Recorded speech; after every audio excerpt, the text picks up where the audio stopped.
to next week. I told them you had a full schedule already, so they will be in contact with Chelsea once she's back in the office. Your 12 has confirmed, as has your 3 p.m.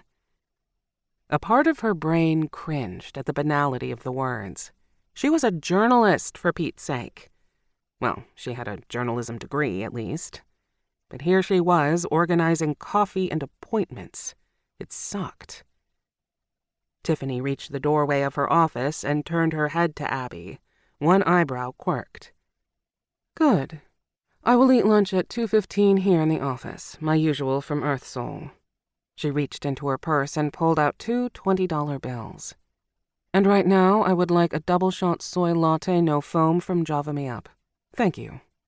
And with that, she closed the door to her office, leaving Abby staring at the white-painted wood, her nose almost touching it.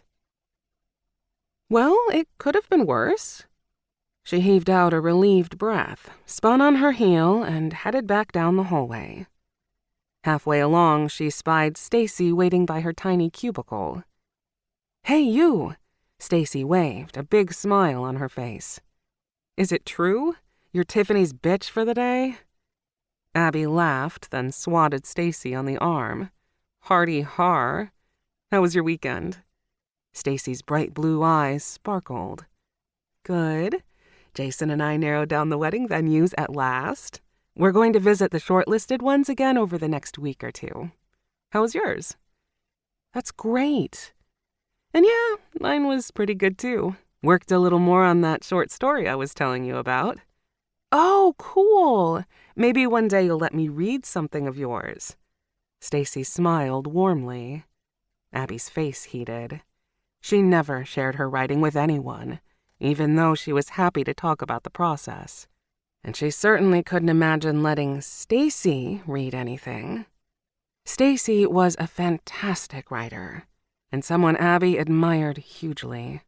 She had been the standout student when they were in college together, and she'd only improved since then.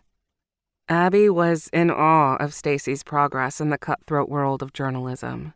Her award-winning social commentary column, Our Lives, was one of the Key's most read, week in, week out. "No pressure." Stacy held up her hands, then her eyes tightened.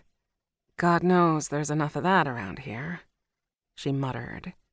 Then she looked back at Abby and smiled once more. "Anyway, gotta run. Catch you at lunch?" "Sorry, no can do. Have to go get Tiffany's lunch, and I'm pretty sure she's going to run me ragged all day. I've seen how exhausted Chelsea looks after her visits." Stacy leaned in. "I know. Wanna bet Chelsea's not really sick today, but just needed a break from Ms. Demanding?" she whispered. "I wouldn't blame her." Abby shook her head. "Ms. Baxter, will you be heading out anytime soon to get that coffee?" Tiffany's cutting voice called down the hallway behind them. Abby froze, met Stacy's wide eyes, then turned to face Tiffany. "On my way, ma'am." She held up the money as if that was some kind of proof. Behind her, Stacy snickered. Tiffany stared at Abby for a moment, then shut her door. Abby groaned. "This day is going to kill me. I know it." "You'll be fine. I have every faith in you." Stacy patted Abby's back. "Easy for you to say. You just have to sit at your desk and create wonderful words, as always." Stacy's smile dropped for a moment, then quickly popped back onto her lips. She mock saluted. "Then I and my words shall leave you to your coffee excursion." Abby sighed. "Thanks a lot." Erica had just finished wiping down the last 3 tables when the front door flew open violently behind her. It crashed against the wall and she whipped around, heart thudding. "Sorry." A young white woman, probably about Erica's own age of 28, stood in the doorway with her hands held up in apology.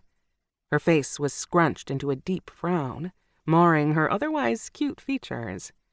Long, thick brown hair cascaded over the shoulders of her silk burgundy-colored shirt. "Are you closing?"